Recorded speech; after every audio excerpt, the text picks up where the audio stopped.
The first sound I heard was metal grinding, sharp, reckless, deliberate. I stepped outside and nearly dropped my coffee. Karen, our HOA president, was bent over my Lexus LFA, ramming a brass master key into the door, like she was cracking a safe under a deadline. "This vehicle is non-compliant," she snapped. "HOA emergency access is required."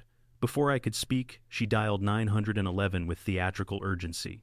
"Yes, I'm performing a mandatory safety inspection," she told dispatch. "The suspect is refusing and may be hiding something." Then she pointed at me accusingly, confidently. What she didn't realize was who she had just reported, and the reason she targeted my Lexus hadn't even come to light yet. Karen didn't walk around this neighborhood, she patrolled it.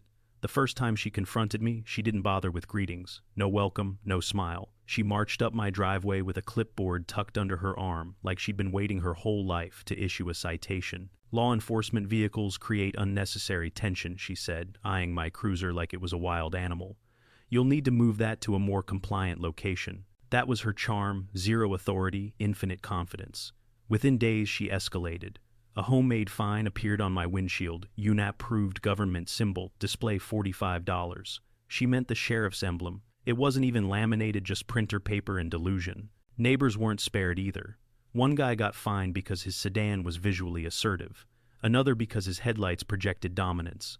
Karen didn't manage a community. She curated one. But everything changed the moment she learned the truth. My home sat right at the border of her HOA, close enough for her to obsess over, but legally outside her reach.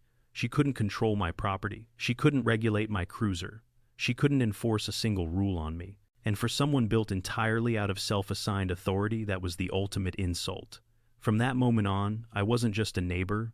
I was her personal mission. When I first moved into this neighborhood, I thought I'd found the perfect balance: quiet mornings, a short commute to the station, and just enough distance from the HOA boundary that I didn't have to worry about anyone lecturing me about mailbox height or lawn blade orientation. My house sat right on the edge of their map, close enough that Karen could see my driveway from hers, but far enough that not a single square inch fell under her jurisdiction.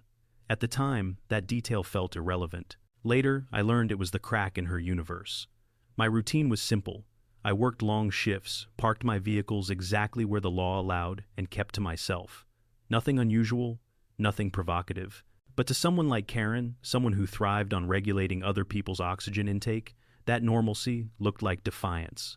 The first sign of trouble came within a week. I found a cheaply printed notice taped to my cruiser: unregistered emergency vehicle presence. It wasn't a real citation, just Karen trying to manufacture rules she wished existed. I laughed, tossed it in a drawer, and moved on. But Karen didn't move on. Every day, some new concern materialized. My truck was too reflective. My cruiser created community distress. One afternoon, she even tried explaining that law enforcement vehicles should be stored off premises for emotional harmony. Her fixation sharpened the moment I refused the most absurd request she ever made. She asked me to provide the HOA with a copy of my keys for emergency vehicle access. I told her no. Firm, clear, final. But for Karen, denial wasn't an answer, it was a challenge. That was the day her petty annoyances shifted into something more calculated. Her notes became warnings. Her warnings became accusations. And soon her accusations turned into a mission to force compliance from someone she had absolutely no authority over. She didn't just dislike my presence. She needed to control it.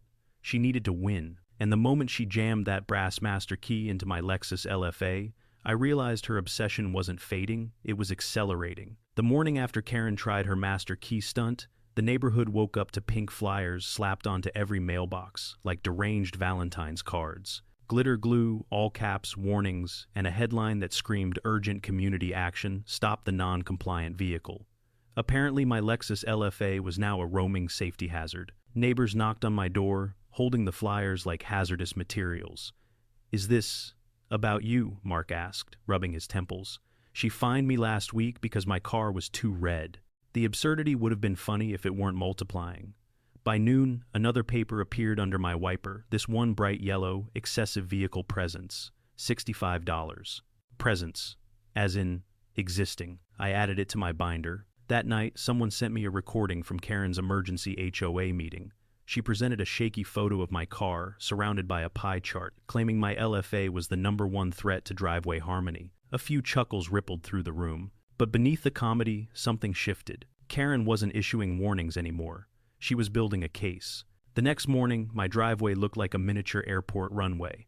26 neon orange flags lined both sides in perfectly straight rows.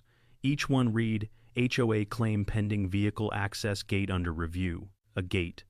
Across my driveway, on non-HOA property. Karen appeared moments later, sandals clicking like she was arriving for inspection. Good, she said, pleased that I'd noticed the preliminary markers. Karen, I replied calmly, this is trespassing. She waved a hand. Property lines are fluid during safety evaluations. Fluid, that was her new favorite word. I photographed everything, footprints, spacing the flags themselves. Evidence piles add up quickly when someone is determined to incriminate themselves. She tried insisting the board unanimously approved this. Except behind her, my neighbor Jill peeked out her window and shook her head violently. No, they didn't. That tiny gesture told me the truth. Karen was no longer misinterpreting rules. She was inventing her own legal universe, and she expected everyone else to live in it. The real break happened 2 days later. I stepped outside, coffee in hand, and froze mid-sip. My Lexus LFA, my pride, my impossible-to-replace supercar, was shackled with a giant yellow wheel clamp. A laminated tag dangled from the lock. Release fee $390. Non-compliant vehicle. HOA impound. There wasn't enough caffeine in the world for this. Karen walked up like a sheriff in a Western showdown. Perhaps now, she said smugly, you'll respect community authority. You immobilized a private vehicle on private property, I replied. It refused universal access, she snapped. I acted within HOA jurisdiction. You don't have jurisdiction. Her jaw tightened. Not yet. Before I could answer, a tow truck rolled up. The driver held a printout Karen gave him. Said this car was abandoned, he muttered. And unsafe. I pointed to the sheriff's badge on my secondary vehicle. Does this look abandoned to you? His face went white. She didn't mention that. Deputy Hernandez arrived minutes later. He made Karen remove the clamp herself, a process she treated like a public martyrdom. But even humiliation didn't slow her. That night I realized something chilling. Karen wasn't trying to punish me. She was trying to eliminate my car. The following day, a city inspector showed up at my door. He looked exhausted before I even spoke. Got a report, he sighed.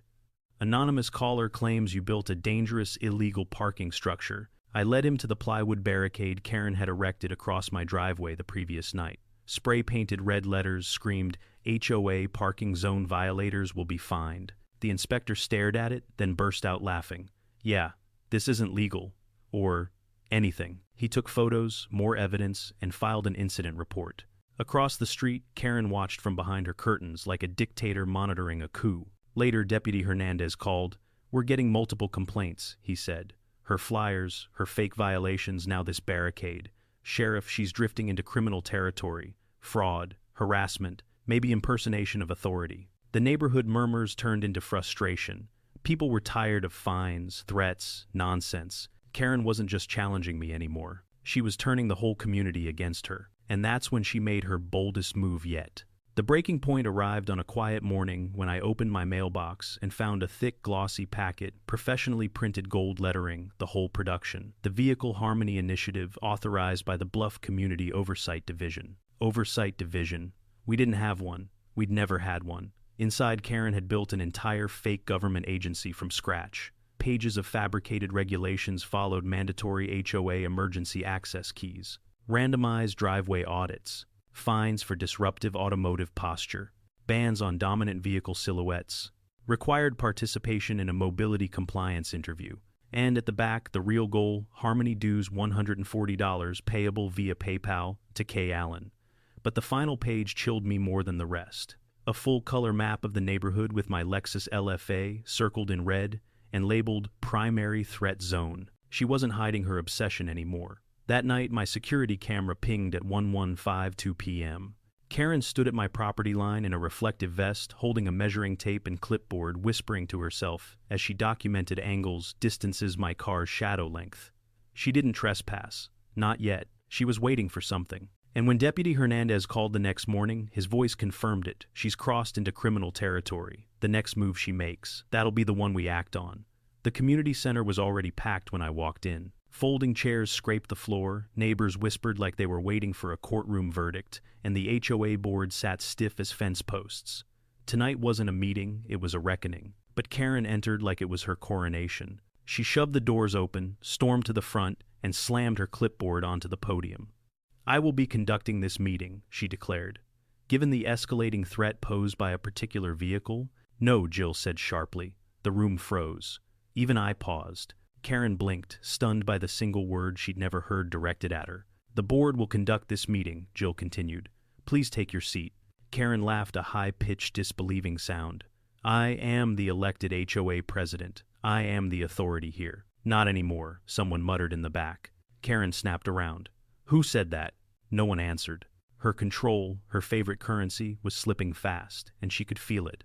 Still, she forced herself into the front row chair, rigid, trembling, gripping her clipboard like a life raft. The board began, and the entire room braced for impact. Jill cleared her throat, lifted a stack of documents, and spoke with the steadiness of someone who'd finally had enough. "This meeting concerns the conduct of our HOA president, including unauthorized fines, fabricated regulations, harassment of multiple residents, and impersonation of official authority." Gasps echoed around the room. Karen shot to her feet. "Lies. These are lies. I acted to protect the community from vehicular chaos." "Sit," Jill commanded. Shockingly, Karen sat. That was my cue. I stepped forward and placed a folder on the table. "Most of you know me as your neighbor," I began. "Some recently learned I'm also the county sheriff." Heads turned. Karen stiffened. I clicked the projector. Slide after slide lit up the screen. Photos of the pink flyers, her neon flags marking my driveway, the illegal wheel clamp, the barricade she built, screenshots of her fake mobility council documents, the PayPal QR code under her name, a video of her midnight inspection with a tape measure. Each image landed like a hammer. Neighbors murmured. A few laughed. Others looked furious. Karen couldn't stay silent. "You twisted everything," she shrieked. "These were legitimate actions. You are all ignorant of the principles of driveway harmony." Someone whispered, "She's lost it." No one disagreed. And for the first time, Karen realized the room was no longer hers. A board member stood. We motioned to vote on the immediate removal of Karen Allen as HOA president. The room erupted, voices rising, chairs scraping people, raising their hands before the question was even finished. "All in favor?" Jill asked. Hands shot up, dozens. Everyone except Karen. All opposed. Karen's hand flew up alone, shaking violently. The silence after that vote was heavier than any shouting match. "The motion carries," Jill announced. "Effective immediately, Karen Allen is removed from all HOA authority." Karen's face drained of color, then flushed bright red. "You can't do this," she screamed. "I built this community. Without me, you'll drown in parking anarchy, vehicle anarchy driveway." The doors opened. 2 deputies stepped inside. Deputy Hernandez approached, holding an official packet. "Karen Allen, we need to speak with you regarding multiple allegations, falsifying documents, attempted fraud, and harassment." Karen staggered back. "You're arresting me for protecting the neighborhood?" "We're serving you a cease and desist order," Hernandez said calmly. "Any further attempts to impose authority will result in charges." Karen pointed at me, the trembling finger of someone whose world had just collapsed. "This is your doing," she hissed. "No," I said. "This is the law catching up." Her clipboard slipped from her hand and clattered to the floor. For the first time since I'd met her, Karen had no words. She turned, stormed out of the building, and the door slammed behind her like the final chapter of a book she never wanted to close. But deep down, I knew the story wasn't finished. Not yet. The neighborhood felt different the next morning, lighter, quieter, almost suspiciously peaceful. Kids rode scooters down the street without fearing their wheels would be cited for excessive enthusiasm. Mark washed his car in broad daylight, blasting country music just loud enough to celebrate the end of the rain. For the first time in months, nobody glanced nervously toward Karen's house. It was like the whole street finally exhaled. I sat on my porch with a mug of coffee, taking in the stillness. The absence of laminated notices fluttering in the wind. The absence of Karen's sandals snapping across the pavement like warning shots. Even the wildlife seemed relieved. A squirrel sat on my fence like it owned stock in the silence. Neighbors stopped by throughout the day, one by one. "Thank God you were here," Jill said, shaking her head. "We were drowning in nonsense." Another neighbor dropped off baked goods as a thank you, insisting you saved us from the Mobility Council. The word sounded ridiculous, but her relief was real. I didn't feel heroic. I felt tired. Because, as much as everyone celebrated, I knew how people like Karen operated. They didn't simply disappear. They resurfaced with rebranded authority and new stationery. But for now, peace was peace. and I was going to enjoy it while it lasted. Deputy Hernandez called me 2 days later. We've processed everything, he said. The fake counsel, the PayPal payments, the fabricated citations. It's a big mess. A legal mess, but one she made entirely by herself. Karen wasn't arrested, not yet. The county's goal wasn't punishment for punishment's sake. It was containment.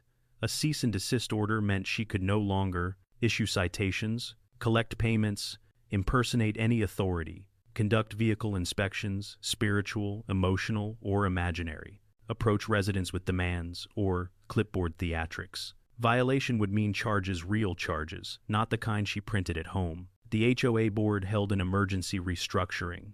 Karen's position was filled by Leonard, a soft-spoken, retired engineer who preferred gardening to governance. His first act was simple. All previous notices issued by Karen Allen are null and void. Cheers erupted throughout the neighborhood like 4th of July fireworks. By the end of the week, you could almost believe the chaos never happened. Almost. But then another envelope arrived in my mailbox. White, clean, professional. Only this time, it was from the county. Inside was a summary stating Karen had attempted to register 2 separate organizations under her name, both rejected. She'd also attempted to file a complaint against me, accusing me of vehicular dominance and sheriff-based intimidation tactics. Rejected as well. It was official. Karen's empire had collapsed. But her story wasn't over. Not quite. A week later, a courier delivered a small silver box to my door. No return address, no note on the outside. Inside, a glitter bomb. A disabled glitter bomb. The trigger had been removed, leaving only a harmless pile of pink and gold sparkle. On the lid was a handwritten note. This is what restraint looks like. You're lucky I'm taking the high road. K. I stared at it for a full minute. It wasn't threatening. It wasn't angry. It was theatrical. Peak Karen. My son stopped by that evening. I showed him the box. She's not done, he said. No, I replied. She's just relocated. Because a week after that, Tanya, from the county records office, brought me a file. Inside were documents for a brand new HOA being established 30 miles south. Incomplete. Sloppy. But one field was perfectly filled out. Proposed HOA President Karen Allen. I let out a breath I didn't know I'd been holding. Those poor people, Tanya murmured. They'll learn, I said. We all do eventually. Spring arrived soon after. I spent my mornings tending to tomatoes, repainting the porch rails, and enjoying the strangely beautiful sound of unregulated peace. Neighbors waved when they passed, simple, easy gestures that meant more than they realized. Community wasn't built through rules or fines or laminated power trips. It was built through connection boundaries and respect. 3 things Karen never understood. One evening, a couple new to the area walked their dog past my driveway. They paused at the spot where Karen once built her laughable barricade. What used to be here, they asked. Nothing important, I said with a smile. Just a reminder of how good we have it now. They laughed and continued toward the lake. And I realized something: peace doesn't always arrive quietly. Sometimes it shows up after a storm, after wheel clamps, glitter bombs, midnight tape measuring missions, and a woman who tried to regulate shadows. Karen was gone. The neighborhood was free. My cabin was mine again. And somewhere 30 miles south, a new HOA was learning that when Karen showed up with a clipboard, the storm had arrived with her.